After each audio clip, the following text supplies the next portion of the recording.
Kia ora te whānau e hukaraiti, ko Andrew Double Day aho. Today we're looking in our lectionary reading for Sunday the 30th, I think it is, of October. And we're looking at Luke chapter 19 verses 1 through to 10. A very well known story, only found in Luke. It's the story of Zaccheaus, the tax collector. 19 verse 1 through to chapter 10. Jesus entered Jericho and was passing through it. A man was there named Zaccheaus. He was a chief tax collector and was rich. He was trying to see who Jesus was, but on account of the crowd he could not, because he was short in stature. So he ran ahead and climbed a sycamore tree to see him, because he was going to pass that way. When Jesus came to the place, he looked up and said to him, "Zaccheaus, hurry and come down, for I must stay at your house today." So he hurried down and was happy to welcome him. All who saw it began to grumble and said, "He's gone to be the guest of one who is a sinner." Zaccheaus stood there and said to the Lord, "Lord, half of my possessions I will give to the poor, and if I have defrauded anyone of anything, I will pay back 4 times as much." Then Jesus said to him, "Today salvation has come to this house, because he too is a son of Abraham. For the Son of Man came to seek and save the lost." Jericho apparently was the centre of the balsam trade. Balsam was a resin that was taken from a particular breed of tree that was only grown in the Jericho area. It was processed, I understand, in Gilead, so it was known as balm of Gilead. It was very expensive, it was very valuable. It was a precious perfume with medicinal qualities, which was much sought after. And I can imagine that as a result, if it was a booming trade, there was also a lucrative business for the taxman in terms of gathering his share of the loot. And so here we have Zaccheaus collecting tax for the Roman governors. And this would not have made him a popular man. As it is, people don't like the tax department, but if they see that the tax department is there to benefit the foreign oppressor, they will hate the tax department even more. And such is the case. So Zaccheaus would have been seen as one that we would have called a quisling, a collaborator, and many would have regarded him as a traitor to his own people. He was the chief tax collector, which means he had other tax collectors working under him and presumably took a share of what they got. So he was both powerful and rich. But it didn't mean that he was liked any the better for it. It didn't endear him to people. And one of the things about him that we think may have been part of his issue was that he was short. He was a small man. And it may be that all through his life he wanted to be accepted and seen to be more. And so he wanted approval. And I think this is one of the things that comes through the story. He wants to be accepted. He wants to be approved of as he is.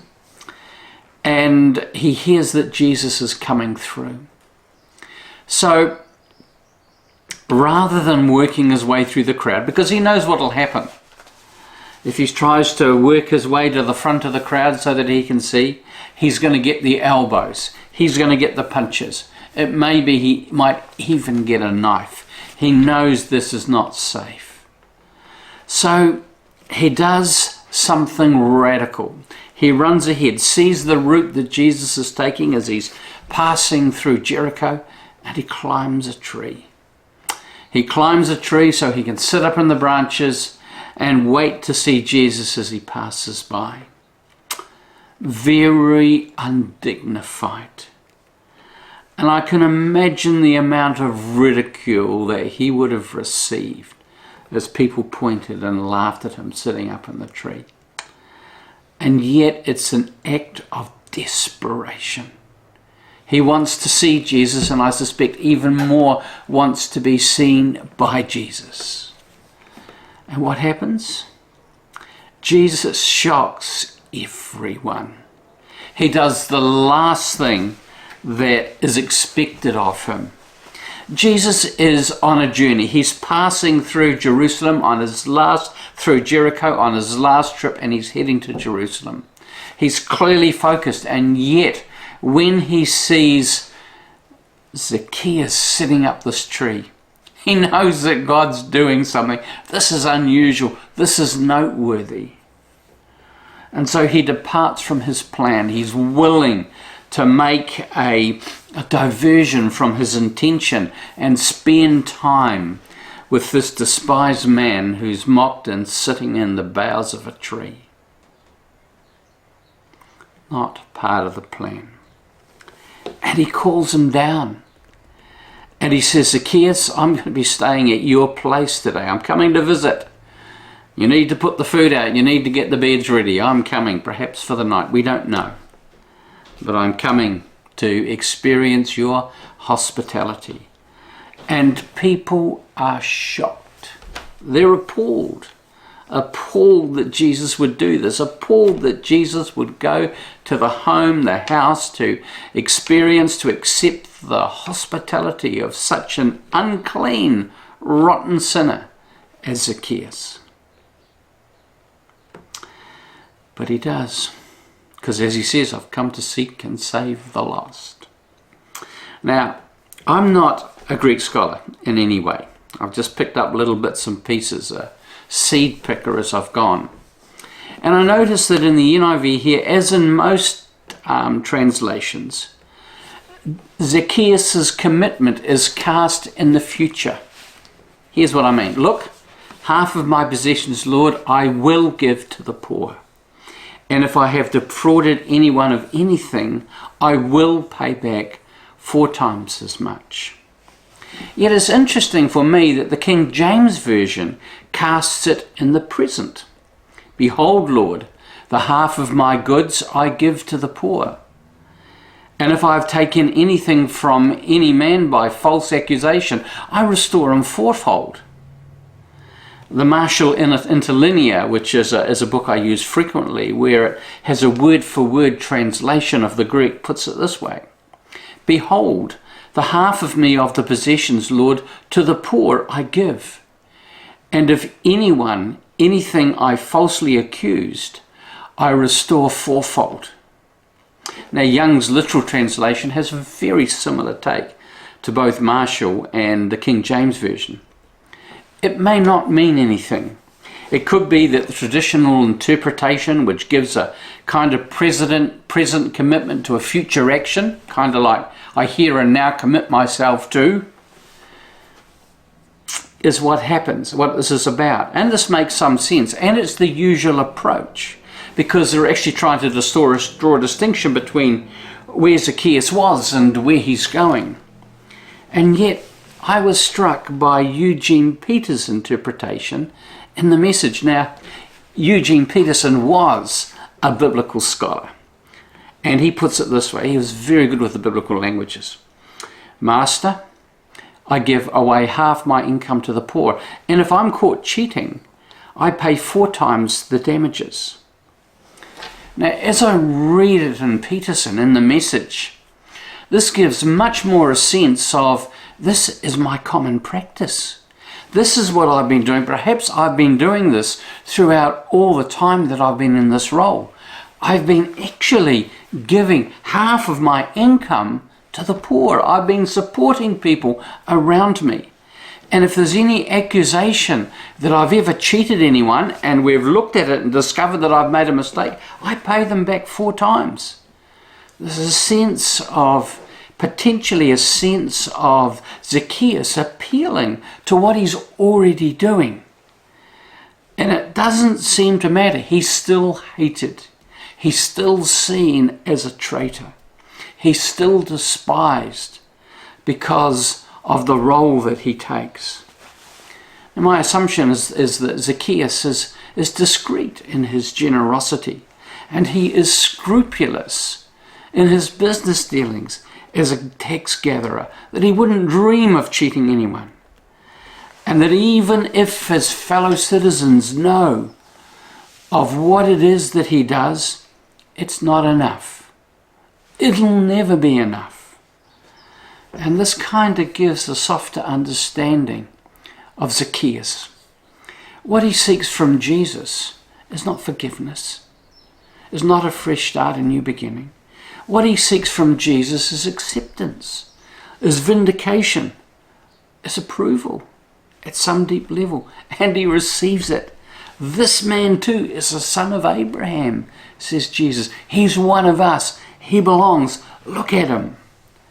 It may be that in terms of his practice, his life is little changed. But Jesus is reflecting that something of the heart of God is already very much at work in Zaccheaus, imperfect though Zaccheaus may be. And he now has a sense of being accepted and loved. The reality is that most of us live messy lives. We've got bits in our lives that aren't as perfect as we'd like them to be. And somehow we imagine that we need to give a perfect performance every time. And so we live so often with an ongoing sense of shame, an ongoing sense that we're not enough. And I think this is clearly true for Zaccheaus. Though imperfect as he is doing what he can. And perhaps in the end, there's a place in Zaccheaus that he recognizes that his whole life is ultimately lived before an audience of one. And in the end, it's true for all of us, that we live before an audience of one. In the end, it's not so much what others think, it's what God thinks. It's what Christ thinks. And in this story, we see Zaccheaus getting the validation that he needs, that he's okay, that Jesus recognizes the grace that is at work in Zaccheaus, recognizes the Spirit of God that is profoundly at work in the life of Zaccheaus and in his heart. And he affirms that and he validates it. And he tells them that he is acceptable. And he tells everybody else that this man too, Zaccheaus, whatever you think of him, is also a son of Abraham. To Jesus, who gives us a picture of what God is like, Zaccheaus is acceptable. One of the things that I found at Opawa was from time to time I'd have somebody come to me who was critical of somebody else. They'd point to some weakness or some failing in their lives.